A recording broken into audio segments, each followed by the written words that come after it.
Hello everyone. We shall continue from where we had stopped at the previous lecture. But before I proceed to the Taylor's theorem, I would like to just cover a small bit that I had forgotten to cover in the previous lecture, that was on complex integrals. This is about path and connectedness. Okay, so it's because we'll be using these concepts later on. So what it basically is talking about is basically this. Okay, so the idea of what is known as a simple closed path. A simple closed path is a path that does not intersect or touch itself. Okay, so if I have a closed path and that closed path does not touch itself, then or it does not intersect itself, then that is known as a simple closed path. So some examples are this is a simple closed path, this is also a simple closed path. Okay, it looks a little bit wonky, but it's still a simple closed path. Okay, but this is not a simple closed path because at this point, okay, it is intersecting itself. This is also not a simple closed path because here and here the path is touching itself. So these are simple closed paths and these two are not simple closed paths. Then we could talk about a simply connected domain. Okay, a simply connected domain. A domain, the moment I say domain, that means we are talking about a region. Okay, a simply connected domain is basically a domain or a region such that every simple closed path in D encloses only points in D. Okay, so I have a region. Okay, and in that region, if I draw any simple closed path, then that simple closed path will enclose only points which lie in this domain D. Okay, so for instance, then in that case we call it as a simply connected domain. So for instance, take for instance this one.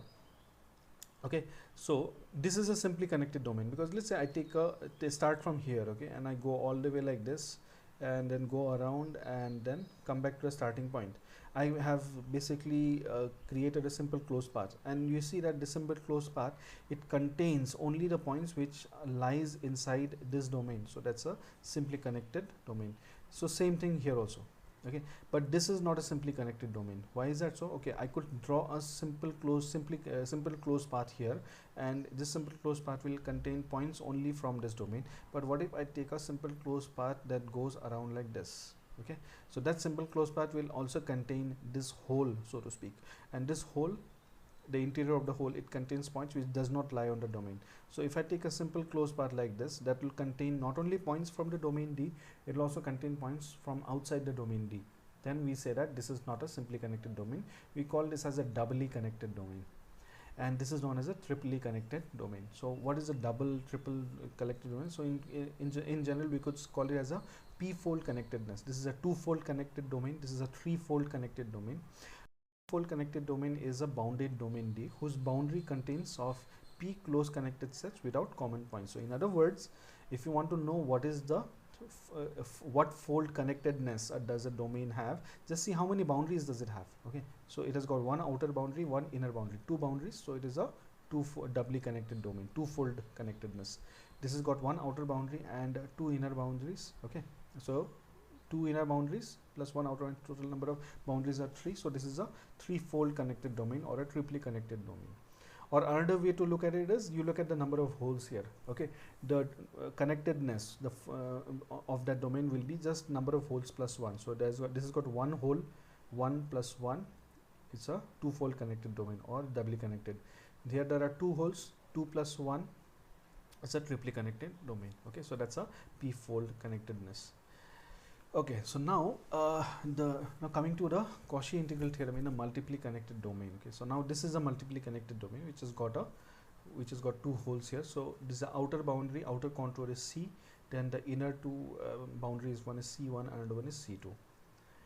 Okay, so the theorem basically says this: if F is analytic in a region bounded by contour C as outer boundary and non-overlapping contours C1, C2, C and all the way till Cn as inner boundaries. Okay, so if that means if it has got n number of holes, here n is 2, there are 2 holes. Likewise, if this region has got n number of holes, C is the outer boundary and C1, C2, C3 and so on, they are the inner boundaries, then the closed loop integral over the outer boundary is equal to, okay, that is integral over capital C is equal to integral over C1 plus integral over C2 plus integral over C3 if there are some other boundaries and so on. The summation of the closed integrals of the same function over the inner boundaries. So that's basically the theorem which describes the Cauchy integral theorem in a multiply connected domain. Now this is very easy to prove, so I'll not really prove it over here. I would like to leave it to you as an exercise for you to do at home. You can prove it very easily. I'll just give you a hint how to prove this. You could prove it like this. Okay, so what you do is you can make a cut here and another cut here, or you could make one cut here and you could make another cut here. Okay, two small cuts, just very similar to what we had done earlier in the previous lecture. So we make a cut here, another cut here. Now you see here this these two cuts, what it has done, it has converted this entire thing, okay, this outer boundary and the inner boundaries, and these cuts together, they form a simple closed loop, right? So you start from here, let's say you start from here, go like this, go here, go here, go here, and then go all the way outside. At no point have you intersected, has the loop intersected or touched itself. So it's a simple closed loop. Okay, so and this simple closed loop, all the points, okay, on the closed loop or the interior, they are all the function is analytic everywhere. So you can just apply the Cauchy integral theorem and then break down this entire loop C into these smaller parts and apply the Cauchy integral theorem. That will help you prove this one. Okay, so that's the Cauchy integral theorem in the multiply connected domain. Please try out this the proof of this theorem as an exercise. Okay, so let's now go back to the complex series. Okay, so we had stopped at the theorems of power series. Now we'll go to Taylor's theorem. Okay, so if a complex function f of z is analytic inside and on a circle C of radius r. So I have a circle C of radius r, and the center of the circle C is z0, and we say that this function f of z is analytic inside the circle and on the circle. Okay, then this function, okay, for any point inside the C, okay, z0, remember z0 is the center of the circle and z is any point in the interior of C. Okay, this function f of z can be written as this summation, okay, summation a n z minus z0 to the power n, and this is known as the Taylor series. And of course, what are these coefficients a n? These coefficients a n are given as 1 by n factorial f n of z0. Okay, if I put z0 equal to 0, then this will give me a special series which is known as the Maclaurin series. So it will be simply f of z equal to a n z to the power n. So here we say that the function f of z is analytic in a region which is enclosed by this circle. Z0 is the center of the circle. Then we have expanded this given function about z equal to z0. Okay, so this is the Taylor series expansion of this function about z equal to z0. If z0 is 0, that means you are expanding about the origin, then the Taylor series that you get, it is known as a Maclaurin series. Okay, so now we can actually prove this Taylor theorem. The proof basically it involves finding out, okay, just taking the series, evaluating this series and coming up with this expression, that is a n is indeed equal to this. That will constitute the proof. Okay, so because f is analytic inside and on C, we can use the Cauchy integral formula. Okay, so I'll just go back here. The Cauchy integral formula is this. Okay, so this is the Cauchy integral formula which we had discussed in the previous lecture. This is the Cauchy integral formula, that is, if I have a closed loop C and z0 is an interior in this, then this f at z0, okay, the value of the function at this z0 is equal to 1 by twice by I times the line integral of the function f of z divided by z minus z0 over this closed loop. Okay, this is basically the Cauchy integral formula, except what I have done is, okay, here z0 was a point in the interior, so instead of z0 we'll take it as z. Okay, so all I have done is z0 I have replaced with z. So that means the integration, okay, here what was z? Z was a point on this contour C. Z was a point on the contour C. So here we take another variable. We cannot take z here because z we are using here. So you'll take a different variable called as psi. Okay, so basically this is what is happening here. Okay, so we have a z0 which is inside. Okay, z is the center of this circle. Z0 is the center of the circle. Z is a point in the interior. As per the Cauchy integral formula, the value at this point is equal to simply the line integral of this function over this loop divided by xi minus z, okay, where xi is the point on the circumference. Okay, so now what we'll do is we'll consider the infinite geometric series, that is this one. Okay, so the infinite geometric series, which is this. So you can see here z minus z naught divided by xi minus z naught whole to the power n, and that I take as sum from 0 to infinity. So obviously the first element will be 1, because n, when you put 0, this will be 1. Then z minus z naught by xi minus z naught to the power 1, z minus z naught by xi minus z naught to the power 2, and so on.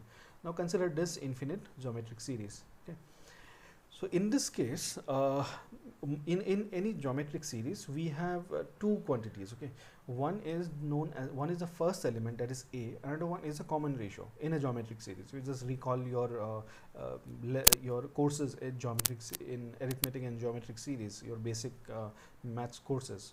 You remember, in any geometric series we will have a first element and we have a common ratio. In this case, the first element a is equal to 1, and the common ratio is z minus z naught by xi minus z naught.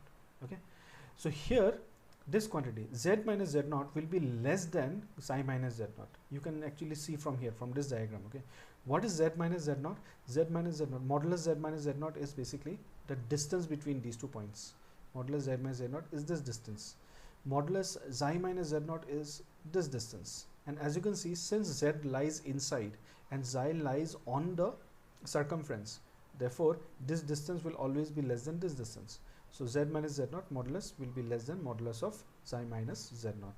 So z minus z naught divided by xi minus z naught, okay, this divided by this will be less than 1. So that means the common ratio is less than 1. Okay, so if the common ratio is less than 1, we know that in any geometric series, if the common ratio is less than 1, then the geometric series will always converge, and it will converge to a finite sum, and the finite sum is given by the first element divided by 1 minus common ratio, a divided by 1 minus r. So that will be the sum of this series. Okay, so all you have to do is here is we just have to identify here. So in this one, what is the first element? The first element is a is 1, so a will replace with 1. And what is r? Okay, r is, this is the common ratio, because this is basically this multiplied by this. So this is the common ratio, because this element we get it by multiplying 1, we are multiplying with this element we get it by multiplying the same common ratio with this one, and so on. So common ratio is z minus z naught by xi minus z naught. So this is what we have here. Okay, so here just add up these two. So in the denominator we have xi minus z naught minus z plus z naught, so z naught will get cancelled. Okay, so we have, from this we have in the numerator xi minus z naught divided by xi minus z, xi minus z naught divided by xi minus z. So this will be this summation. So from here we have 1 by xi minus z is equal to 1 by xi minus z naught times this entire summation. I have just taken this numerator. Okay, I have just taken it over here. So 1 by xi minus z is equal to 1 by xi minus z naught times this geometric series. Okay, so what we can do is, here is this in equation number 1. In equation number 1 we have 1 by xi minus z. Okay, this 1 by xi minus z, okay, we can replace it with this geometric series in equation number 1. So using equation 2 in equation number 1, we get f of z equal to 1 by twice pi I. Okay, the same closed loop integral f of xi t xi minus z, I'll just replace with xi minus z naught, and this summation which will come inside. Now this integration summation, we'll just swap them. Okay, so I'll take the summation outside, okay, and the integration I'll take it inside. So what will happen is, the more everything that depends on n will have to remain inside the summation. So we write it like this, and of course this is there inside this, because we cannot simply take this out here. Okay, we'll just leave it here. Okay, so this is what we get. Okay, so this is the expression that we get. So we call this equation number 3.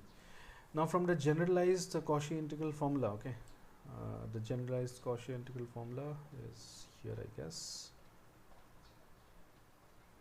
the previous lecture. Yeah, this is a generalized Cauchy integral formula.